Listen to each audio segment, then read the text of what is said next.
Olá, amigos, desculpa pelo delay, tivemos problema no Facebook, no servidor de Facebook, mas já tudo normal, já tudo no ar com vocês e com os apoiadores culturais que permitem a produção desse programa de entretenimento sem fins lucrativos, que visa só informar sem deformar sobre o mundo, sobre o Brasil, à luz do direito, em linguagem simples e bem-humorada. É o espírito do entretanto, mesmo nesses meses chuvosos que eu nunca vi nos meus 50 anos de vida, novembro, dezembro, janeiro e fevereiro chovendo, né? Geralmente chove um mês, não chove o outro, mas nós estamos aí aguentando esse aguaceiro todo. Estive em São Paulo semana passada, aquele dilúvio lá, faltou Noé e a arca, né?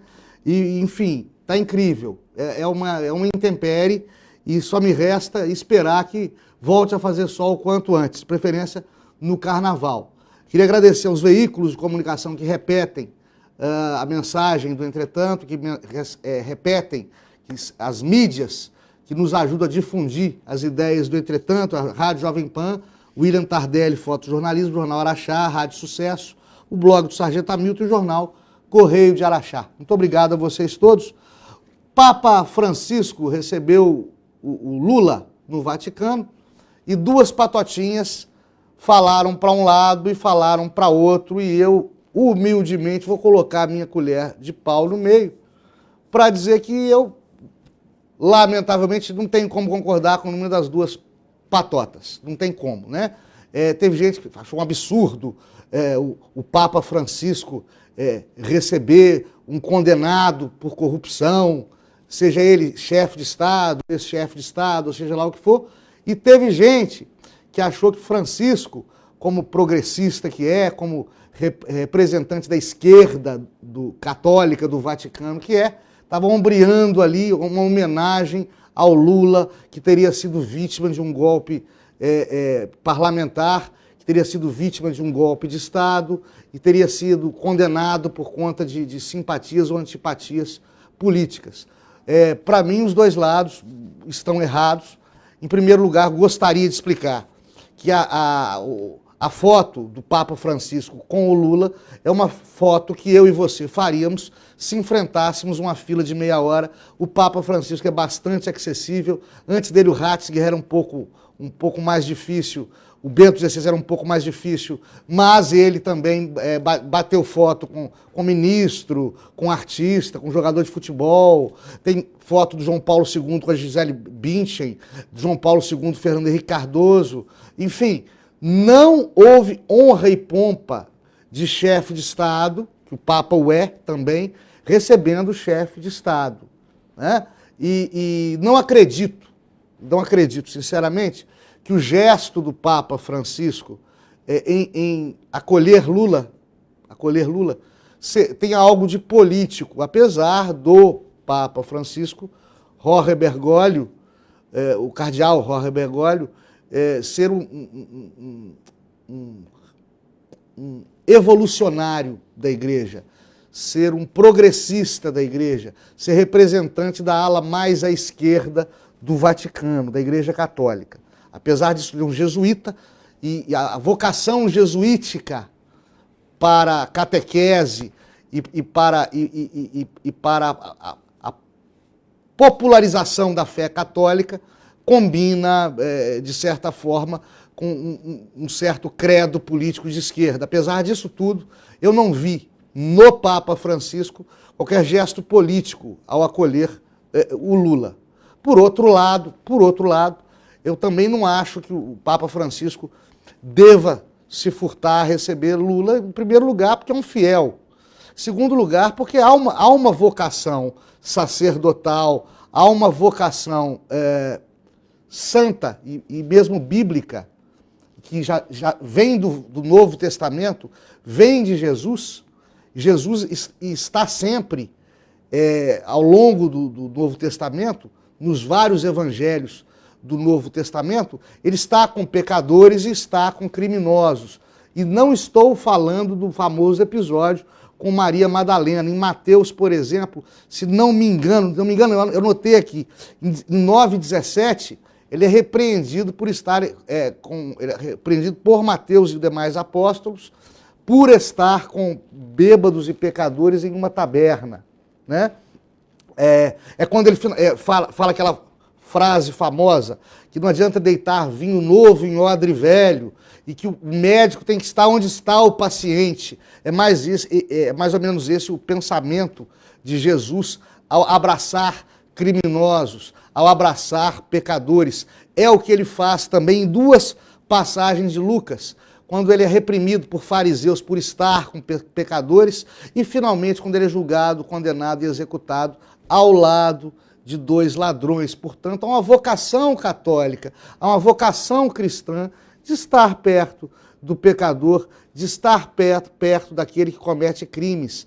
As pastorais católicas, assim como as pastorais evangélicas, vão muito aos presídios. Então, os senhores se recordam, quem tem mais idade, como eu tenho, do João Paulo II visitando o terrorista muçulmano que tentou matá-lo, que deu um tiro nele.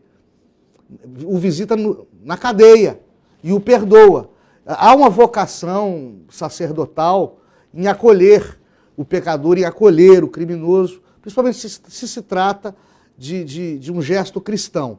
Então, também não está certo, na minha humilde opinião, quem pensa que Francisco não deveria ter recebido Lula, deveria ter recebido Lula como deve receber qualquer cristão, né?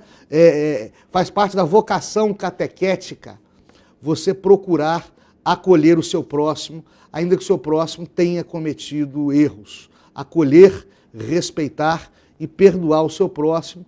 E vamos parando por aqui, senão isso aqui vira discurso religioso. Já estou de terno e gravata para virar pastor, pouco custa, né? Eu recomendo a vocês o filmaço, para mim o filme do ano, Dois Papas. Assistiu, Jabiraca?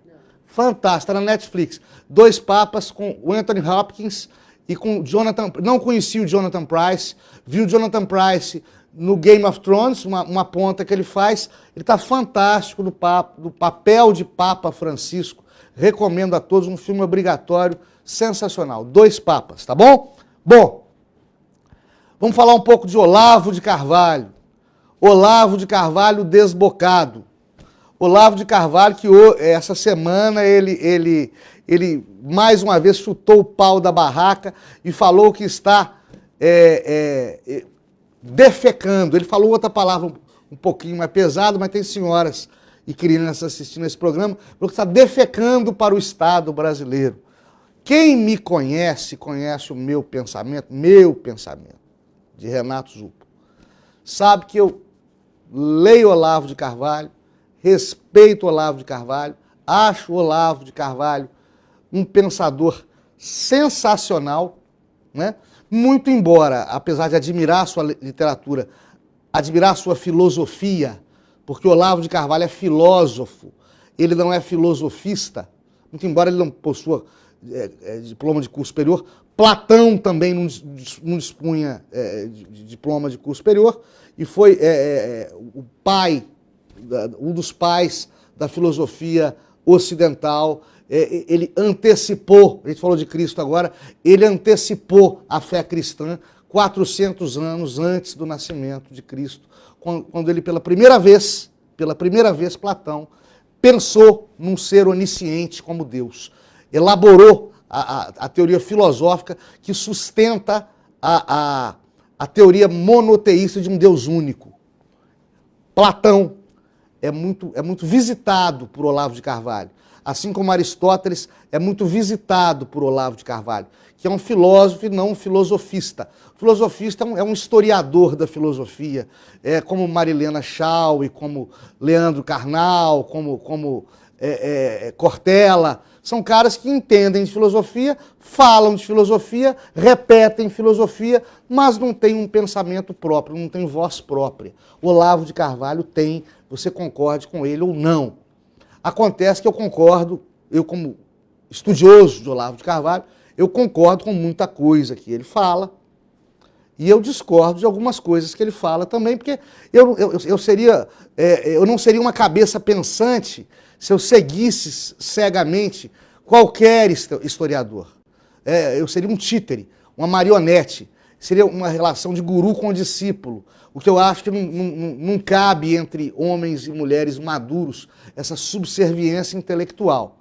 Eu acho importantíssimo o Olavo de Carvalho para a juventude moderna, para dar uma chacoalhada nessa juventude moderna, para mostrar para eles e para o Brasil, para os nossos jovens e para o Brasil, que nós estamos há pelo menos 3 gerações sofrendo um entorpecimento intelectual, um entorpecimento cultural. Estamos cegos às realidades do Brasil e do mundo, estamos cegos à dualidade de pensamento, estamos recebendo informações de uma fonte única, com viés de esquerda.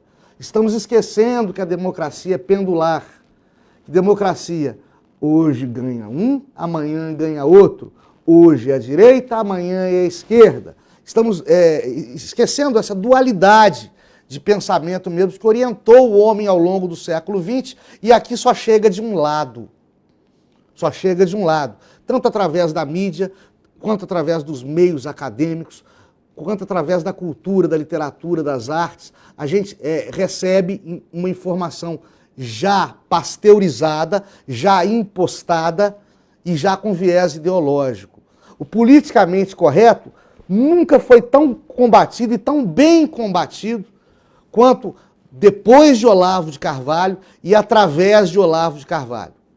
Ele destrincha a questão da nova língua que George Orwell já tinha preconizado, previsto, profetizado no romance 1984, lá no pós-guerra.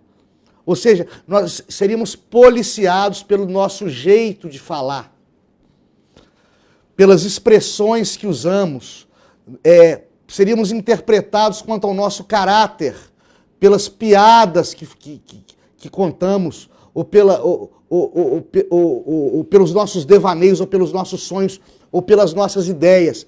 Essas perseguições intelectuais que acontecem na internet e fora dela, e este programa e este que vos fala já foram vítimas disso, nascem dessa estratégia de forçar todos a pensar igual e a falar da mesma maneira. Isso é desmascarado por Olavo de Carvalho. Ele também é muito útil, porque através dele, por exemplo, você conhece uma série de outros autores e os lê, e Olavo de Carvalho cita as fontes, ou os lê ou os relê, aproveitando melhor o conteúdo do pensamento de filósofos, de escritores sensacionais, maravilhosos, que simplesmente não eram divulgados. Olavo de Carvalho, por exemplo, é o maior intérprete filosófico de Aristóteles em língua portuguesa. Pouca gente sabe disso. Olavo de Carvalho lança para as novas gerações pensadores sensacionais que enriqueceram o século XX brasileiro e que estavam no ostracismo, como Otto Maria Carpo, como Manuel Ferreira dos Santos. Isso tudo é obra de Olavo de Carvalho. Ele fala para os nossos jovens, olha, existia um cara chamado Otto Maria Carpo, que sabia tudo sobre literatura, que escreveu uma coleção de 8 compêndios chamada História da Literatura Ocidental. Leiam Otto Maria Carpo. O maior filósofo que o Brasil já teve chamou-se Manuel Ferreira dos Santos. No entanto, estava no ostracismo, estava ignorado pelos filósofos dos pianos, pelos filósofos de mídia, pelos filósofos youtubers. Até Olavo de Carvalho falou, olha, conheçam Manuel Ferreira dos Santos. Eu não conhecia Manuel Ferreira dos Santos e fiquei extasiado com um pensamento poderoso de Manuel Ferreira dos Santos. Então, Olavo de Carvalho é um iconoclasta. Ele destrói tabus, ele destrói ideias que ele reputa falsas. E ele tem, dentro da sua filosofia, não só a importância de informar a existência de outros autores contemporâneos, que muita gente não conhece. Por exemplo, as novas releituras do Bertrand Russell, Eric Voegelin, que é um pensador histórico fantástico, Gilbert Keith Chesterton, que só era lembrado e conhecido pela sua literatura infanto-juvenil e policial. No entanto, ele é um filósofo fenomenal, que também é lançado por Olavo de Carvalho. E Olavo é um iconoclasta. A filosofia dele parte do pressuposto que as pessoas têm o dever de insultar. Aliás, tem um livro dele com esse nome, O Dever de Insultar. Porque se você está sendo ludibriado, se você está sendo enganado, se você está sendo feito de bobo, como ele acha que gerações e gerações de brasileiros estão sendo feitas de bobo por deformadores de opinião, e essas vítimas desses falsos profetas, eu estou bíblico hoje, toda hora eu estou bíblico hoje, as vítimas desses falsos profetas têm o dever de insultá-los de volta, porque estão sendo insultados em sua inteligência através de histórias para boi dormir, tertúlia para dormitar bovino, como dizia meu professor José Marrara, na Faculdade de Direito. Essa é a filosofia de Olavo de Carvalho, quer você concorde, quer você não concorde, é uma filosofia poderosa e ele, às vezes, erra no tom, erra na dose, e lá dos Estados Unidos fala que quer que o Estado brasileiro se escangale como um todo, não está nem aí para isso,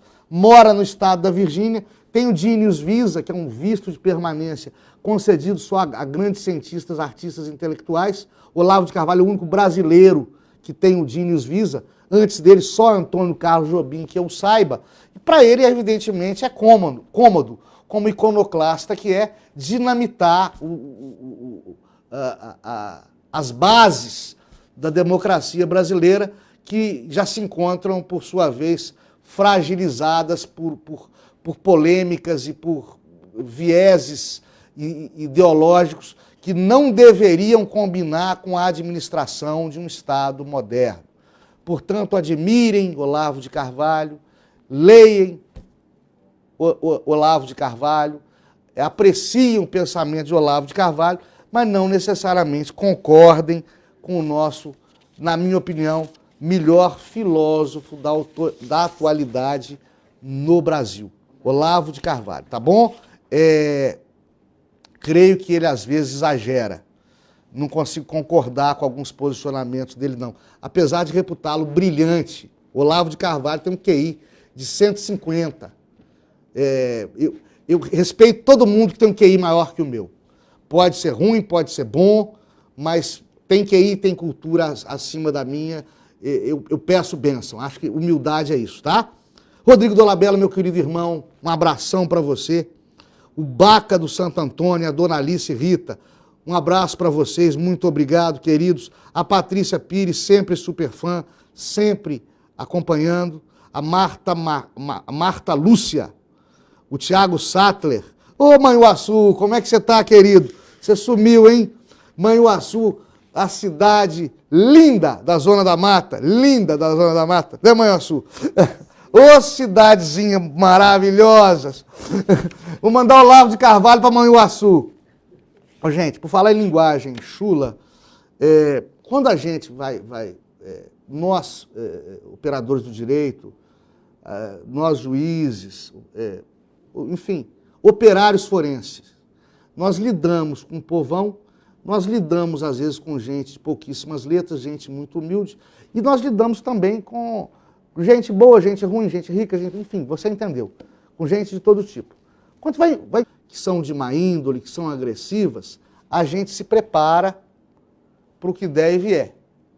A gente procura manter a calma, mas dependendo do dia ruim que você está vivenciando, dependendo do momento, dependendo da provocação, você acaba respondendo à provocação, né? Acaba caindo na ferocidade alheia e acaba revidando fogo com fogo. É assim que acontecem as brigas. Não pensem vocês que o juiz de direito, que o operador do direito, que o homem público é um cara sempre equilibrado, sempre frio, sempre calmo e sempre sereno. Ninguém consegue ser. Ninguém consegue ser.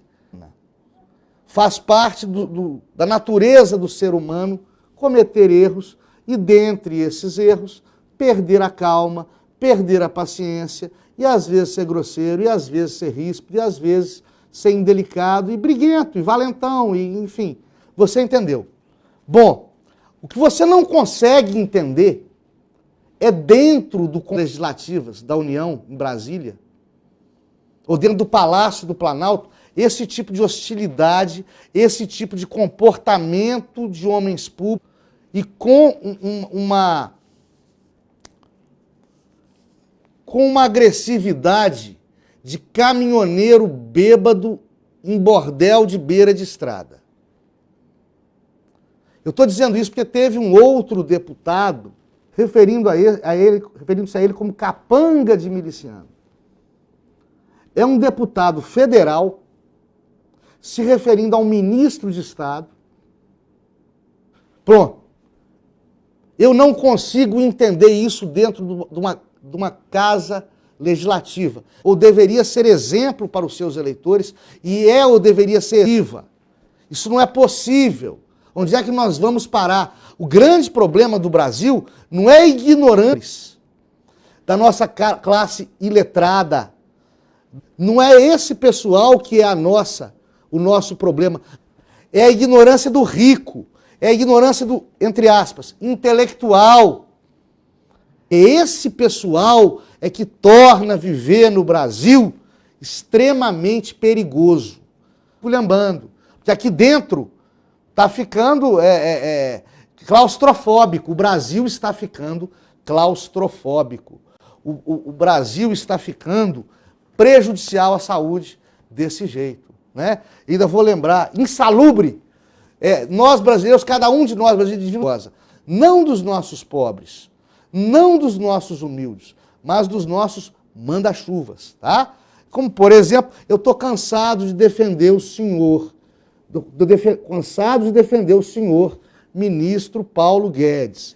Eu vou parar com isso. A governabilidade do presidente da República. Essa história de defender dólar alto, que o senhor e muitos economistas defendem, esqueçam disso. Pode ter catedrático de Oxford falando que dólar alto é microeconomia e não macroeconomia. Eu tenho um livro lá que eu ganhei do nosso governador há muitos anos atrás, há mais de 10 anos atrás, Freakonomics, que trata de mais de 10 anos atrás. Nunca mais parei de estudar microeconomia. Eu não quero saber a questão do PIB ou de superávit. Eu quero saber por que o preço do tomate aumentou. E você quer ver como é que o dólar alto é ruim? Imagine quando é que foi bom para você. Quando é que você viajou mais, comprou mais, endividou menos, empregou melhor? Quando o dólar estava baixo. E o dólar permaneceu baixo por pelo menos 10 anos, durante 2 governos FHC e pelo menos um governo Lula. Foi bom para todo mundo. Então não vem me falar, ministro Paulo Guedes, tem que acionar o Estado para tornar artificial, tanto quando o Estado entra em campo para baixar o dólar, quanto para aumentar o dólar. E o Donald Trump, quanto a sua moeda, o real, para que ela fique baixo, bem abaixo do dólar, para prejudicar a competitividade de outros países no mercado internacional. O Brasil, ao prejudicar a sua economia lá fora, a longo prazo, e aqui dentro, a curtíssimo prazo.